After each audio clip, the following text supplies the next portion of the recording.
इस तस्वीर में यह डॉ जेसिका हैं। उनका मामला सार्वजनिक राय के सबसे बड़े मामलों में से एक था, लेकिन शुरुआत से क्या हुआ और यह कैसे उनके सामने 17 चाकू के वार से मारे जाने पर पहुंचा। उसके बच्चों को जिसने यह किया था वह उसके पति थे, डॉ माइकल, जो खुद भी डॉक्टर हैं। निश्चित रूप से यह गुस्से के पल में नहीं हुआ था। तो आइए डॉ जेसिका के साथ क्या हुआ इसकी कहानी बताते हैं। सन 2014 में रिवर्टन शहर में डॉ डेविड क्लार्क ने डेंटिस्ट्री की फैकल्टी से सर्वोच्च सम्मान के साथ स्नातक किया था। साल रिवर्टन में अपने परिवार के साथ रहते हुए जो उन पर बहुत गर्व करते थे, वे वित्तीय रूप से अच्छी स्थिति में थे और अपने बेटे का समर्थन कर सकते थे जब तक कि वह एक सफल दंत चिकित्सक न बन जाए। स्नातक के बाद उन्होंने एक निजी डेंटल कॉलेज में शिक्षण सहायक के रूप में काम किया और शिक्षा के प्रति अपने प्यार के कारण उच्चतर शैक्षणिक डिग्रियां प्राप्त करने के लिए अपनी पढ़ाई जारी रखी। डेविड के परिवार का मानना था कि उन्होंने अपनी पढ़ाई पूरी कर ली है और दंत चिकित्सक बन गए हैं। अब उनके विवाह का समय आ गया है। हालांकि डेविड प्रारंभ में विवाह के खिलाफ थे, उन्हें अंदर से पता था कि वह अपने परिवार को नहीं कह सकते क्योंकि उनका पूरा जीवन उनके नियंत्रण में था। ऊपर से देखने पर डेविड एक मजबूत मेहनती व्यक्ति दिखते थे जो अपनी पढ़ाई में उत्कृष्ट थे और अपने साथियों के बीच अच्छी तरह से माने जाते थे, लेकिन जो लोग उन्हें अच्छी तरह से जानते थे वे समझते थे कि उनके परिवार का उन पर मजबूत नियंत्रण था। सन 2016 में डॉ डेविड ने डॉ जेसिका से मुलाकात की, जो डेंटिस्ट्री की फैकल्टी में भी पढ़ रही थी, लेकिन वह उनसे 3 साल छोटी और उनकी पड़ोसी भी थी। उनके परिवार दूर से एक दूसरे को जानते थे। डेविड उनके बारे में जानकर प्रभावित हुए और पाया कि वह एक बहुत ही सम्मानित परिवार से है। वह इकलौती बेटी थी और उनके भाई बहन भी डॉक्टर हैं।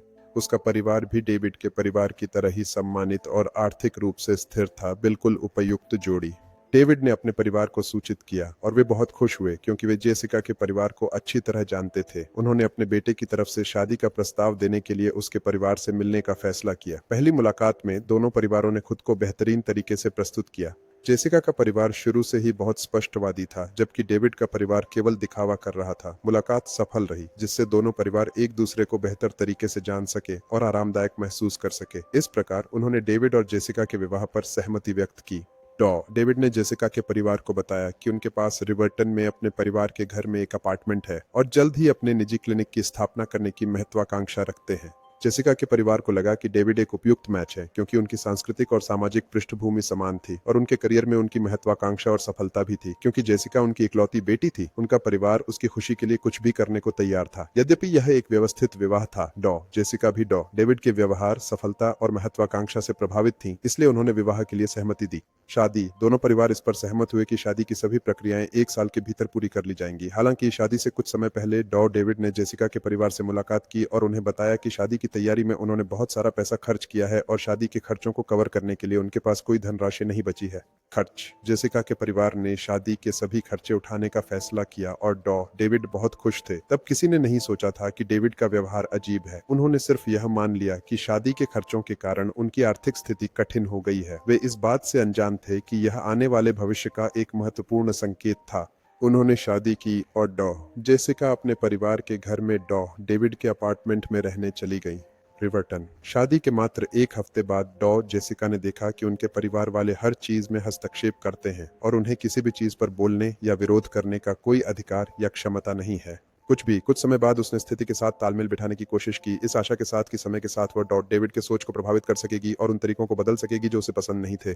1 साल बीत गया और उस साल के दौरान उन्हें उनके पहले बच्चे का आशीर्वाद मिला। हालांकि डॉ जेसिका और डॉ डेविड के बीच कई विवाद और समस्याएं उत्पन्न हुई। ये सामान्य मुद्दे नहीं थे जो शादी के पहले साल में होते हैं। डेविड बहुत हिंसक और गुस्सैल थे, इसके विपरीत जो उन्होंने हमारे सामने दिखाया था। दूसरों, जेसिका की समस्याएं सिर्फ परिवार के हस्तक्षेप के कारण नहीं थीं, बल्कि डेविड के अत्यधिक गुस्से और उनके नए बच्चे के प्रति हिंसा की वजह से भी थीं। परिवार का हस्तक्षेप असहनीय हो गया था और जेसिका अब इस तरह नहीं रह सकती थी। उनके दूसरे शादी के साल की शुरुआत में जेसिका ने डेविड से अलग जगह जाने के लिए कहा जहां वे अपने परिवार से दूर रह सके।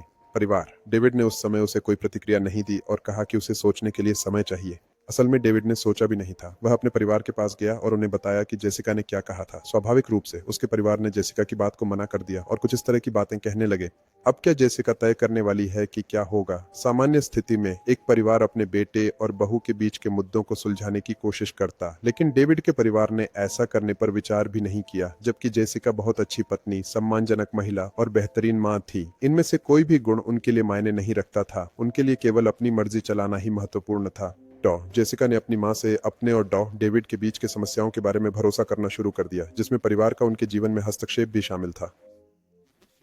उसने तर्कों और हिंसा के बारे में बात की, लेकिन अपने जीवन में महसूस की गई बड़ी समस्या का उल्लेख नहीं किया। डॉ डेविड उसके और उनके बच्चों के प्रति बहुत कंजूस थे। जेसिका को यह विषय उठाना बहुत शर्मनाक लग रहा था, जैसा कि कई और लोगों को भी लगा। उनका परिवार वास्तव में सम्मानित था, इसलिए उसकी मां ने उसे शांत करने की सलाह दी। कहती थी कि दंपतियों को समस्याओं का सामना करना स्वाभाविक है, खासकर शादी के शुरुआती समय में।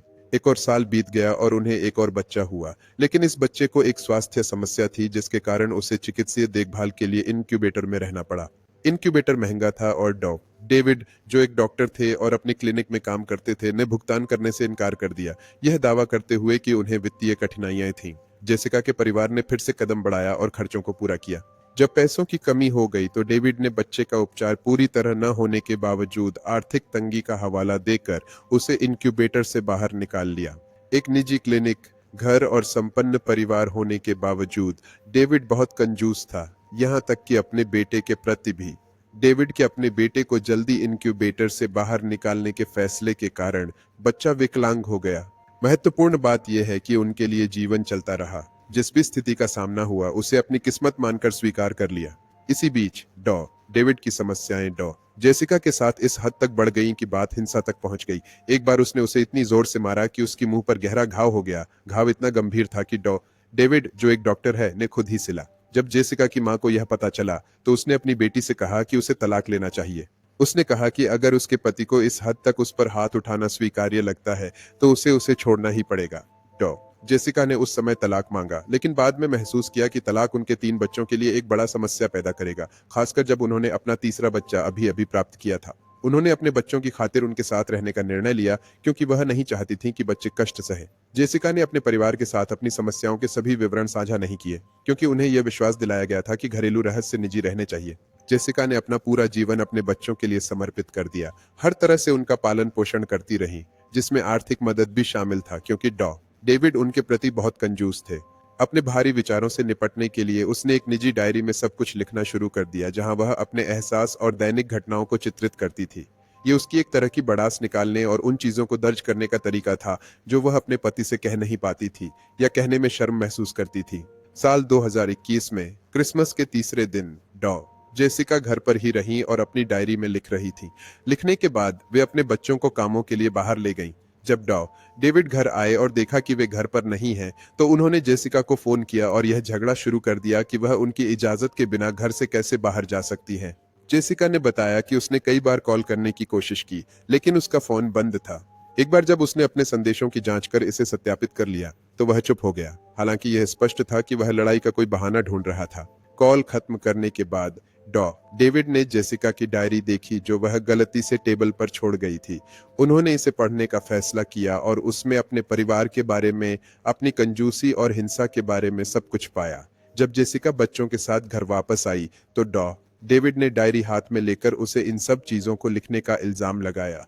जेसिका ने समझाने की कोशिश की कि यह उसके व्यक्तिगत तरीके थे गुस्सा निकालने के, और कोई भी इसके बारे में नहीं जानता था। हालांकि डेविड लंबी बहस को पसंद करता था। बहस घंटों तक चलती रही और अंत में जेसिका फट पड़ी। उसने सब कुछ कह दिया जो वह सीधा कहने से शर्माती थी। उनकी आवाजें तेज हो गईं और उसके परिवार ने शोर सुना। फिर भी किसी ने हस्तक्षेप करने की कोशिश नहीं की। हस्तक्षेप करें। लगभग 2:30 पर जेसिका ने अपनी मां को फोन किया और डेविड के बढ़ते हिंसक व्यवहार से अपने डर का इजहार किया। उसकी मां ने उसे समझाने की कोशिश की कि छोटे मोटे झगड़े होना सामान्य है और डेविड अब भी उसका पति है। मां से फोन पर बात करने के बाद डेविड और भी गुस्से में आकर रसोई में गया, एक चाकू उठाया और जेसिका पर उनके बच्चों के सामने हमला कर दिया। उसने शुरुआत में उसे 11 से अधिक बार चाकू मारा और तब तक मारता रहा जब तक उसकी मौत नहीं हो गई, जब तक उसने उसे 17 बार चाकू नहीं मारा। उसके परिवार ने आवाज तो सुनी, लेकिन सोचा कि ये फिर से एक बहस ही होगी और कुछ नहीं किया। जेसिका के अपने बच्चों के सामने मरने के बाद डेविड ने अपार्टमेंट का दरवाजा खोला और भाग गया। सिस्कियो ने आखिरकार उसके परिवार को बच्चों की जांच करने के लिए प्रेरित किया और उन्होंने जेसिका को जमीन पर पड़े हुए खून से लथपथ पाया। मदद बुलाने की बजाय उन्होंने 2 घंटे खून साफ करने में बिताए और अंततः सुबह 5 बजे उसे अस्पताल ले गए। डॉक्टरों ने जब छुरे के घाव देखे तो तुरंत अधिकारियों को संपर्क किया, क्योंकि यह स्पष्ट था कि वे एक हत्या का सामना कर रहे थे।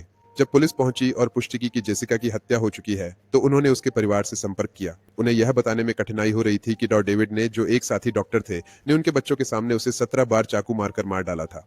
डेविड फरार था, लेकिन कुछ ही दिनों में पुलिस ने उसे अलेक्जेंड्रिया में पकड़ लिया, जहां वह एक छुट्टियों के घर में छिपा हुआ था। डेविड को गिरफ्तार किया गया और उस समय के सबसे चर्चित मामलों में से एक में मुकदमा चलाया गया। गंभीर जांच और सभी सबूत इकट्ठा करने के बाद उसे 2021 में मौत की सजा सुनाई गई। हालांकि 2024 में नए सबूतों और कानूनी अपीलों के कारण उसकी सजा को आजीवन कारावास में बदल दिया गया। कानूनी विशेषज्ञ बेहतर तरीके से समझा सकते हैं कि सजा में ऐसा बदलाव कैसे और क्यों हुआ। हालांकि डेविड जैसे किसी व्यक्ति के लिए आजीवन कारावास शायद अधिक कड़ी सजा हो सकती है, जो अब जीवन भर के कष्ट का सामना कर रहा है, जिसने सब कुछ खो दिया, उसकी जिंदगी, उसकी पत्नी, उसके बच्चे और अपने परिवार पर कलंक लाया। एक अच्छे परिवार से डॉक्टर होने के बावजूद उसकी पढ़ाई या पैसे कुछ भी नहीं बदल सके। इस तथ्य को देखते हुए कि उसके पास नैतिकता और उचित परवरिश की कमी थी। पालन पोषण, शुक्र है कि उनके बच्चे उनके प्रभाव से बचे रहे और अब जेसिका के परिवार के साथ रह रहे हैं, जो निस्संदेह उन्हें उनकी मां की तरह सम्मानजनक व्यक्ति बनाएंगे। जेसिका की आत्मा को शांति मिले।